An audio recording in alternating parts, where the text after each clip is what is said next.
Selain bicara mengenai bagaimana hasil dari hitung cepat di Pilgub Jawa Tengah, kita juga bicara mengenai Jakarta. Ada Bang Mardhani di sini. Bang Mardhani, memang hasil real count dari KPU belum dikeluarkan ataupun juga penghitungan berjenjang. Ini masih berdasarkan dengan hitung cepat. Tapi kabarnya juga dari pihak internal Mas Pram dan Bang Rano ini sudah bisa mengklaim bahwa mereka menang satu putaran. Bang Dhani. Yang pertama tentu diucapkan selamat kepada Mas Pram dan Bang Rano ya karena suaranya di atas ridho. Yang kedua, apakah satu atau dua putaran? Menurut saya kita tunggu keputusan KPU karena quick count kah, real count kah, sirekap monggo boleh dilihat, tetapi keputusannya ada di rekapitulasi berjenjang yang ada di KPU. Nanti mungkin tanggal 6 atau 7 Desember kita sudah bisa tahu kira-kira satu putaran atau dua putaran. Begitu Mbak Putri. Baik, dari hasil ini apa Bang kemudian yang bisa terlihat? PKS sudah tidak dikdaya lagi di Jakarta Bang? Kalau angka 40% itu di atas angka PKS ya. PKS kan kemarin 18%. Dan kami bahagia.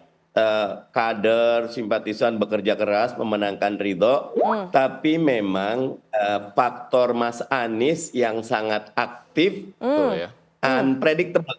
Tadinya kami berharap netral gitu loh, tapi ternyata seminggu terakhir kalau saya nggak salah agak ngebut kampanye buat Mas Pram. Jadi itu tidak kami nggak ngira gitu, Mbak Putri. Baik, Bang Mardhani mengatakan, mengakui bahkan ini faktor Anies juga bisa menjadi faktor kunci untuk mengantarkan kemenangan bagi pasangan Mas Pram dan Bang Rano ini, Bang Ege. Saya setuju, karena kalau nggak salah nih ini Ustadz Mardhani Alisera ini dulu ketua tim sesnya Anies, jadi dia tahu persis di mana Anies bekerja, di mana Anies dapat dukungan. Tapi mau begini, saya mau merangkai dengan mengatakan di 5 provinsi besar ini kan seperti Turki, habis menang pemilu presiden lalu bagaimana dengan provinsi besar Jakarta, Jawa Barat, Jawa Tengah, Jawa Timur, Banten, itu PDI Perjuangan relatif terlambat loh untuk mengusulkan calon-calonnya. Coba yang paling betul-betul terlambat tuh Jawa Barat ya. Hitungan jam sebelum penutupan pendaftaran gitu. Nah, Pramono juga menunggu hasil MK baru ya. Kemudian Risma demikian juga. Nah, maksud saya para kompetitornya itu sudah lebih dulu bekerja. Kalau dibandingkan Jawa Tengah tadi ya, Pak Nur Hidayat itu kan mereka sudah bekerja dari awal gitu ya. Ditambah lagi kompetitornya tadi saya sebutkan Sudaryono malah bergabung pada saat akhirnya. Termasuk juga di Banten misalnya, Andra Soni itu sesudah ditunjuk oleh Pak Dasko atau Bang Dasko itu dia sudah bekerja, baru kemudian akhirnya bisa mendapat dari PDIP dan didukung oleh Golkar sama dengan Pramono. Nah balik ke Jakarta, saya mau mengatakan agak menarik begini, Bang Mardhani Alisera dan para pemirsa, kalau lihat dua gambar di sini, algoritma rasa kata kunci penting dari semua pemilu di dunia dalam politik modern ini, itu dapatnya memang ke Pramono dan Dul. Ya, betul, Bang Dul. Karena apa lihat ya? Kenapa, Bang? Gubernur DKI yang lama coba lihat, Ali Sadikin, Bang Yos, Foke, bahkan puncaknya itu di Ahok gitu ya. Anies agak sedikit kalem ya, tapi mereka rata-rata itu bicara apa adanya, terus kemudian menyampaikannya kadang-kadang agak marah, agak keras gitu ya. Kalau artinya kita bicara mengenai karakter calon pemimpin, yang mana yang lebih mewakili Jakarta? Lihat Jakarta nih, lihat gambarnya ini nih ya, gambar Mardhani Alisera begitu juga tuh. Iya ini Jakarta gitu, kembali dibutuhkan kocak, jenaka, gembira ya, dengan lagunya juga, dengan warna oranyenya juga. Ketika misalnya, nah lagi-lagi pilkada tiba-tiba sesudah pilpres ya, lalu muncul Anies nggak jadi maju ya, bahwa itu soal internal dengan Pak Prabowo sebelumnya saya nggak tahu itu ya, ada janji apa gitu. Jangan-jangan kita setuju juga dengan Pak Prabowo, tapi intinya dia nggak jadi maju. Nah pada saat terakhir ngebut, tetapi di sisi lain kita tahu bahwa Ahok juga ikut masuk. Nah jadi ada yang mengatakan ketika Anies masuk ada golongan tertentu yang pergi. Ketika Ahok masuk ada golongan tertentu yang pergi. Ini kan Bang Mardhani Alisera ya, ini pada detik-detik terakhir ini bergerak, walaupun yang mau saya katakan secara umum di dunia pada saat ini Trump juga kemenangannya begini. Jadi ada sekelompok orang yang mulai melek politik itu tetap akhirnya mencoba memikirkan yang baik, ya, apa yang baik bagi bangsa. Kalau yang lain yang pendidikannya relatif agak lebih rendah, tinggal di luar perkotaan, kecuali Jakarta ya, itu mereka relatif ke arah tertentu. Nah di Jakarta, kelihatannya kita harus catat nih Bang Mardhani Alisera supaya nggak salah. Data terakhir itu ini adalah tingkat partisipasi paling rendah sepanjang sejarah pilkada di DKI Jakarta. 10 tahun sebelumnya putaran pertama 62%, yang kedua 66%. 5 tahun yang lalu putaran pertama 77, yang kemudian yang kedua juga sekitar 77%. Sekarang katanya yang tidak ikut memilih itu sampai 46,95%. Betul, cukup tinggi. Nah, menurut saya di sana tuh tempat yang berlabuh orang-orang yang barangkali semula sudah ada ke sini, terus lama-lama, oh kok si ini masuk ya? Oh kok si ini jadi ikut masuk ya gitu. Karena nggak mau menerima, akhirnya ada dua pilihan. Tidak datang, walaupun tadi ya ada hal-hal kebosanan politik, tiba-tiba TPS-nya dipadatkan, atau mereka malah memilih yang nomor 2. Itu jadi sehingga suaranya juga cukup melejit sampai 10%. Ini di luar bayangan, bahkan di luar bayangan dari para calonnya sendiri. Iya, 3 hari sebelumnya saya juga sudah mengatakan ini akan sampai 10% ini. Karena memang tadi Bang Mardhani Alisera itu orang berpindah ya karena merasa nggak nyaman di sini. Kok ada itu yang masuk ya? Oh akhirnya ini yang masuk ya. Terus mereka bergerak. Gitu. Faktor-faktor ini sudah dirangkum oleh Bang Ege. Silakan sebelum nanti kita ke Pak HNS juga. Tapi Bang Mardhani terlebih dahulu, pandangannya atas apa yang disampaikan oleh Bang Ege. Bang Mardhani silakan. Prof. Ege selalu rasional, saya 100% setuju. Jadi memang Pilkada DKI ini kan ada banyak anomali ya. Mas Anies yang harusnya maju, tidak maju. Kemudian Pak Ridwan Kamil yang mestinya di Jawa Barat tiba-tiba geser ke Jakarta. Mas Pram juga turun di akhir, kemudian di akhir ada banyak sekali pergerakan, Pak Jokowi turun, tiba-tiba ada Mas Anies turun, dan lain-lain. Buat saya tetap pemenangnya adalah warga Jakarta yang punya kemampuan yang rasional untuk memilih. Angka ketidakhadiran yang Prof. Ege tadi bilang 46%, buat saya itu bagian dari protes yang senyap dari warga Jakarta karena ada banyak harapan mereka menyaksikan kontestasi among the best menjadi kontestasi yang buat mereka jadi agak merisaukan. Jadi ini pelajaran, tetapi lagi-lagi dengan hampir 60% data yang saya dapat justru 61% yang hadir, tetap warga Jakarta rasional, kecewa wajar, tetapi memilih tetap dijalankan. Dan ada kuda hitamnya tadi, Mas Dharma, pasangan Dharma Kun dari 5%, ada yang 3% naik jadi 10%. Buat saya itu sebuah fenomena menunjukkan kedewasaan berpolitik warga Jakarta. Oke, baik Pak NHS, melihat hal ini bagaimana Pak NHS? Ternyata PDIP tidak meraih kemenangan di kandangnya, tapi malah kemudian meraih kemenangan di Jakarta, sebuah anomali yang tadi disinggung oleh Mas Seno, Bang Ege juga, kemudian juga barusan Pak Mardhani. Silakan Pak NHS.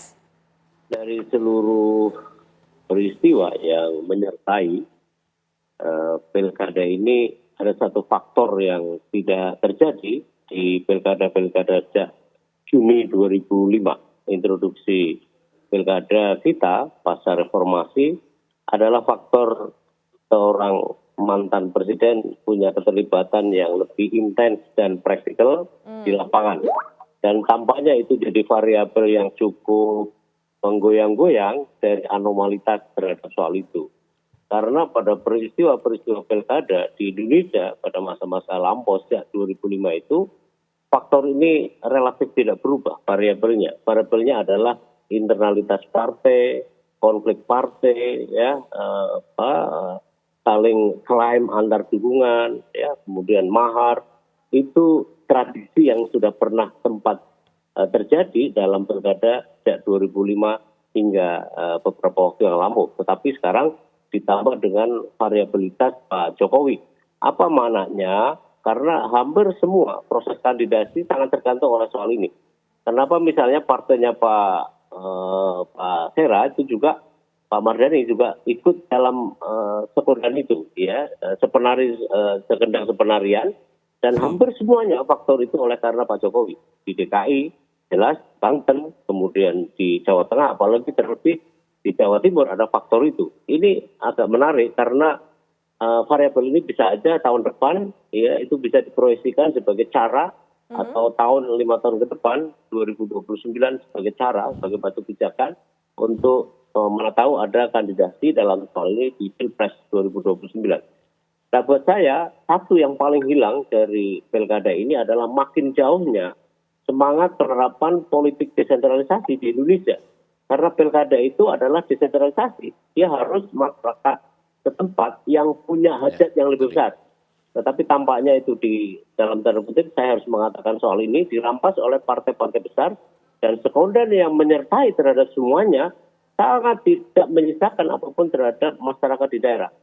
Jadi artinya pilkada kali ini gagal dalam menerapkan politik desentralisasi. Dan saya kira itu ratapan kita yang paling sedih terhadap keadaan kita sekarang.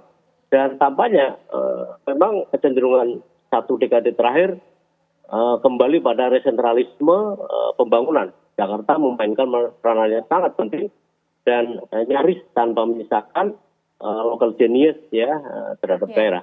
Catatan saya begitu, Mbak Putri, terhadap pilkada kita 2025 sungguh menurut saya sangat menyedihkan karena tujuan utama dari digitalisasi makin jauh saja. Oke, baik.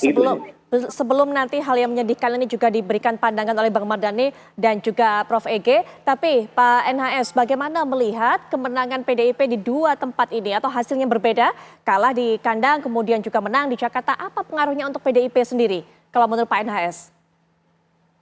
Ya, ada faktor internal yang tampaknya sudah saya tadi sampaikan ialah PDIP tadi juga sempat dititir oleh Bang Ege. Ya. Adalah persiapan internalitas PDIP yang buat saya itu sangat terlambat.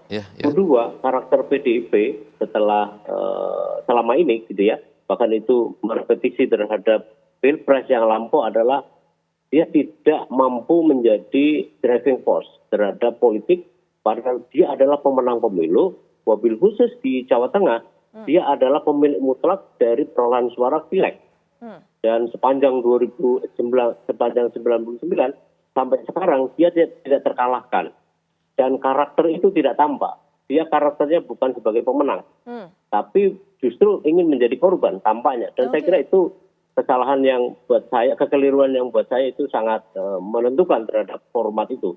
Padahal harus percaya diri bahwa dukungan PDIP di Jawa Tengah ini cukup kuat gitu ya.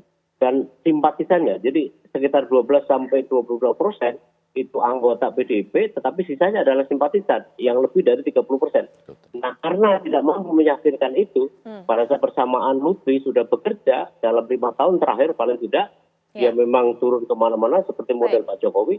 Dan buat saya itu jadi penyebab yang cukup penting, di samping juga endorser dari Pak Jokowi.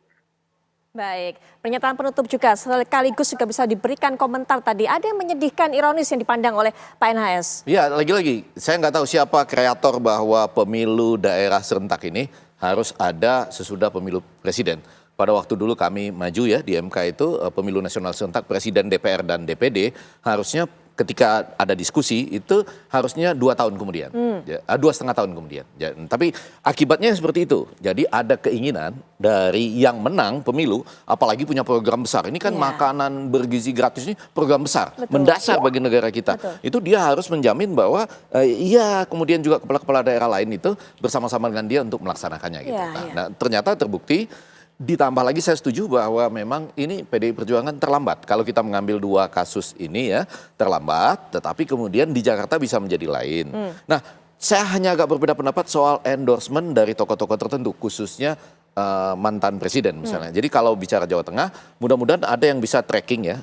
Itu misalnya kan ada persoalan tadi katanya endorser dan bansos. Jadi kita harus lihat endorser plus bansos hasilnya apa, endorser saja tanpa bansos gimana, bansos saja tanpa endorser gimana. Lebih efektif mana? Iya, karena gini bisa saja seakan-akan endorser padahal sebetulnya ini adalah bansos yang lebih bekerja. Itu secara ilmiah saja. Nah, balik ke Jakarta, saya juga agak berbeda ketika mengatakan Pak Jokowi itu kan memang tidak terlalu banyak turun di DKI ya. Malah saya mau berterima kasih kepada Pak Prabowo. Menurut saya dia presiden yang cerdas untuk tidak terlalu banyak mengendorse apapun ya dalam pilkada serentak ini, khususnya di Jakarta.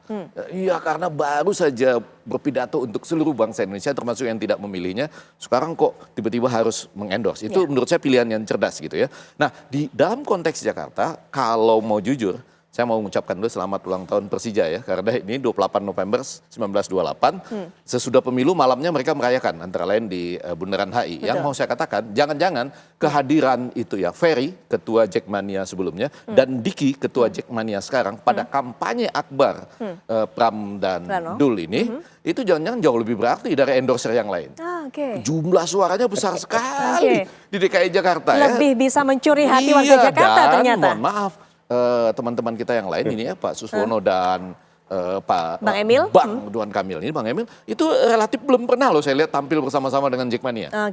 Pernah nggak Anda lihat satu panggung bersama, bergembira bersama seperti warga DKI Jakarta dan semangat Persija pada saat ini gitu. Baik, terakhir penutup juga Bang Mardhani, silakan Bang Mardhani.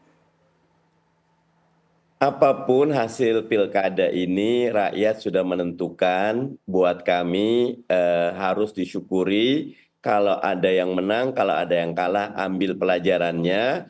Khusus untuk Jakarta, doanya 2 putaran. Kalau 2 putaran Ridho menang, insya Allah. Nah, tetapi masukan semuanya adalah yang terbaik rakyat yang menang. Bahwa kemudian kita perlu revisi, buat saya semua temuan bisa menjadi masukan, tapi kita akan bahas itu di DPR segera. Baik, kita akan terus tunggu bagaimana hasil nanti penghitungan berjenjang 5 tahun lagi ini ya, Mardhani Alisera ya. Gup atau Wagub.